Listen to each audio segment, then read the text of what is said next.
Bonjour et bienvenue dans ce nouvel épisode de La Conversation. Je suis très heureux de vous retrouver aujourd'hui après ces quelques semaines d'arrêt, quelques mois. J'espère que vous êtes bien reposés, j'espère que la rentrée a bien commencé pour vous.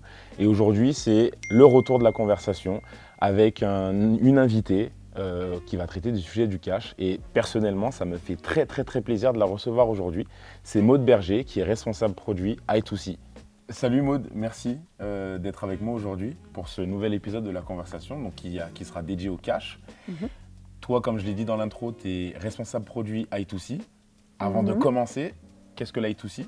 Alors, I2C, c'est pour Invoice to Cash. Ouais, Invoice to Cash. Voilà. Donc en fait, en gros, c'est tout le process depuis l'émission de la facture, l'envoi de la facture, jusqu'à la récupération, l'allocation, la réconciliation du cash avec cette même facture. C'est toute la vie.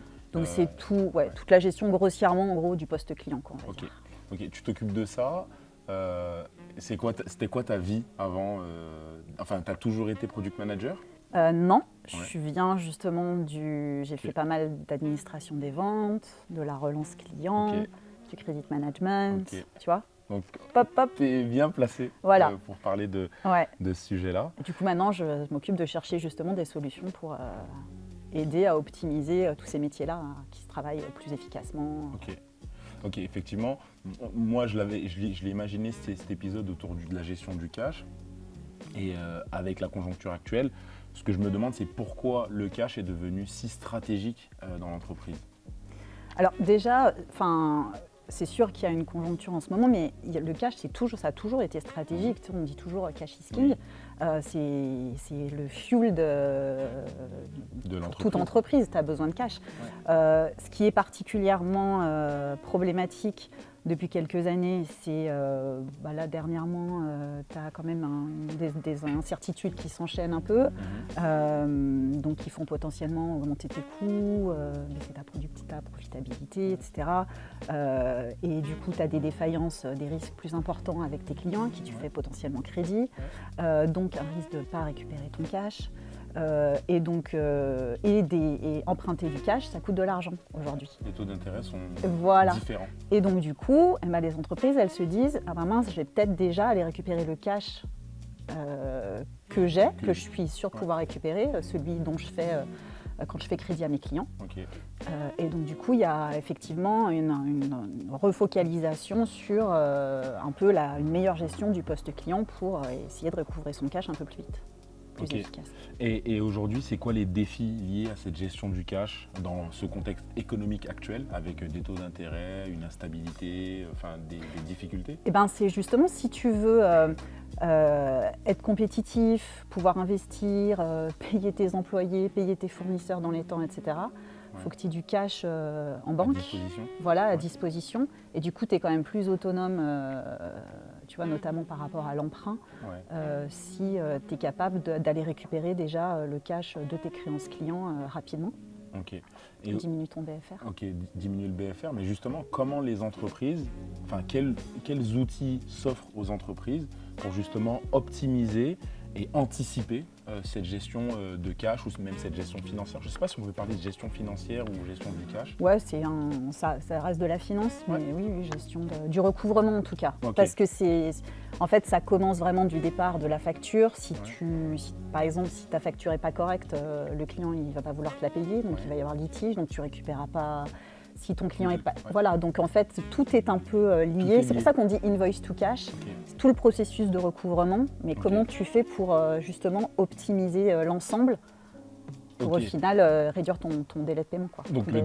Donc le DSO, effectivement, c'est quoi l'impact, quel serait l'impact d'une meilleure gestion du DSO ou d'un DSO en meilleure santé? Notre DSO, il est en meilleure santé. On a de quoi être plus compétitif sur son marché. Quels sont les exemples mesurables dans l'entreprise pour évaluer une bonne utilisation de ces outils-là? Tu veux dire des indicateurs de performance un peu. Le DSO, on en a parlé, ça c'est facilement mesurable et tu vois tout de suite quand même l'impact. Tu peux avoir aussi une meilleure identification et résolution de tes litiges. Tu peux aussi avoir une diminution, par exemple, de ton cash non alloué. Donc là, on est plutôt sur la fin du cycle, mais tu vois, si tu as du cash en banque, tu ne sais pas trop ce qui paye, qui t'a payé, comment ce que ça paye. Donc ça peut être, le NAPLIGHT cash, ça peut être aussi un bon indicateur. Puis après, tu as quand même les indicateurs aussi un peu indirects, ta relation client. Si tu performes mieux quand même dans ça, dans ton recouvrement, dans ta gestion du risque, potentiellement, tu peux aussi étendre ton business, aider les commerciaux à mieux targeter leurs clients et donc du coup, tu performes mieux là-dessus. Et puis tu as aussi tout ce qui a trait à la satisfaction de tes employés, tu vois, d'avoir surtout, tu vois, aujourd'hui, il y a eu beaucoup de turnover dans les équipes comptables.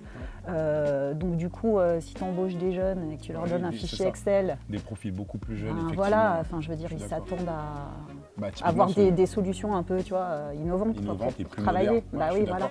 Moi, j'ai eu le cas de figure chez l'un de mes clients, peut-être qu'il se reconnaîtra s'il regarde la vidéo, mais avoir la capacité de recruter des profils un peu plus jeunes grâce à une fiche de poste enrichie avec un outil digital ou un outil qui va aider justement et moderniser le service de recouvrement. Et d'ailleurs, pas que les jeunes. De manière générale, je pense que tu vois, avoir une meilleure, plus valorisée dans ton métier que de trier des fichiers Excel. Je suis d'accord. Et quels seraient, justement là on parle du cas de figure où tout se passe bien, mais quels seraient les freins les plus fréquents justement à l'adoption d'outils digitaux dans un service de recouvrement ou dans un service crédit? Ouais. Alors souvent les ERP, ils font des petits trucs. Ils font pas tout comme une solution dédiée peut le faire. Mais c'est vrai que souvent le frein qu'on peut entendre, notamment qui vient de l'IT, ça peut être l'ERP fait déjà ça ou ça. Donc c'est mieux que rien, tu vois. C'est ça, exactement.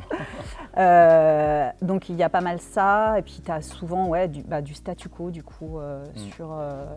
ou alors qu'on ne soit pas capable de vraiment démontrer le ROI, tu vois, de tout on a parlé en termes de DSO, que les gens n'arrivent pas à se projeter sur le gain. À palper. Exactement. Quel gain tu vas avoir sur ces... C'est souvent ça les freins.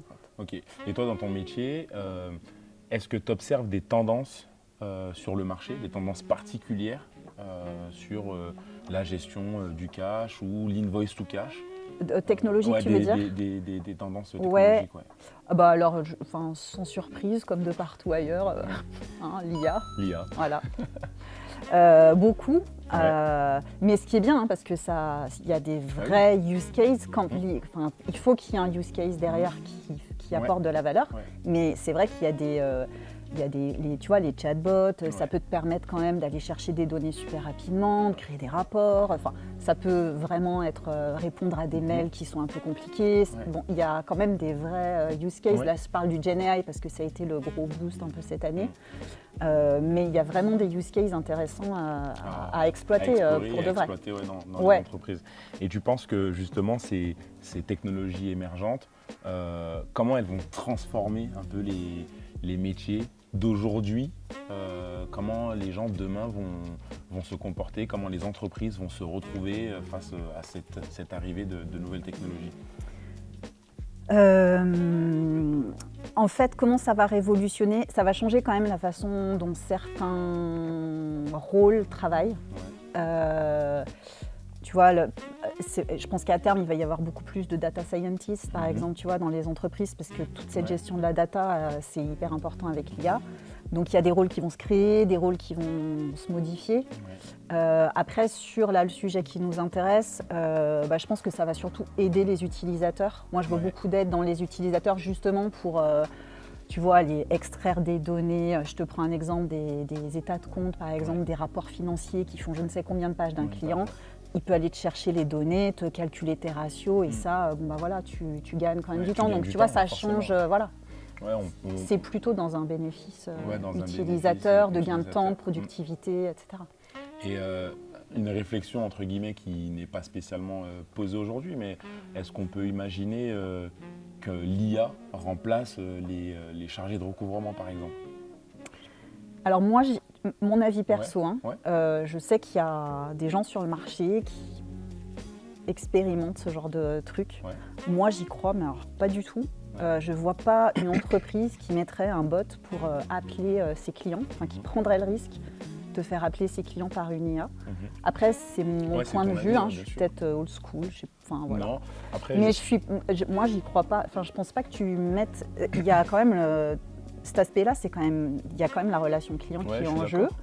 Je suis Donc, d'accord. et en plus, d'un point de vue, pour avoir écouté un peu t'as des silences, il comprend pas tout. Enfin bon, alors il y a des progrès qui vont être faits, hein, mais moi Oui, j'ai un oui. peu du mal à me dire. T'imaginer que Et je ça pense rend que je pas le plus- prendrais pas très bien qu'une IA m'appelle en plus. Ouais, Enfin, je mais suis- bon, après, c'est peut-être que les mentalités vont changer, hein, Ouais. peut-être que je suis old school. Bah, hein, mais Après, je regardais une interview où le speaker disait que l'intelligence émotionnelle restera une essence qui sera essentielle exactement. dans la gestion d'un outil ou même Mm. dans la relation. Ouais.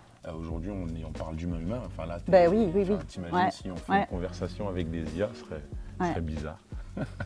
Mais ok. C'est possible, hein, mais Ouais. après, en tout cas, c'est un message fort de comment l'entreprise voit sa relation. Ouais, je vois. Ah ben, merci Maud d'être venue. Merci de nous avoir honoré de ta présence. Franchement, ça m'a fait Plaisir. beaucoup plaisir de C'est un te plaisir recevoir aussi. aujourd'hui. Je vous invite à suivre Maud sur LinkedIn, à retrouver cet épisode sur La Conversation, donc sur LinkedIn ou même sur YouTube. N'hésitez pas à liker, à commenter et partager autour de vous. Et bien entendu, faites-nous part de vos retours en commentaire de la vidéo. Je vous dis à très bientôt. Portez-vous bien. Salut!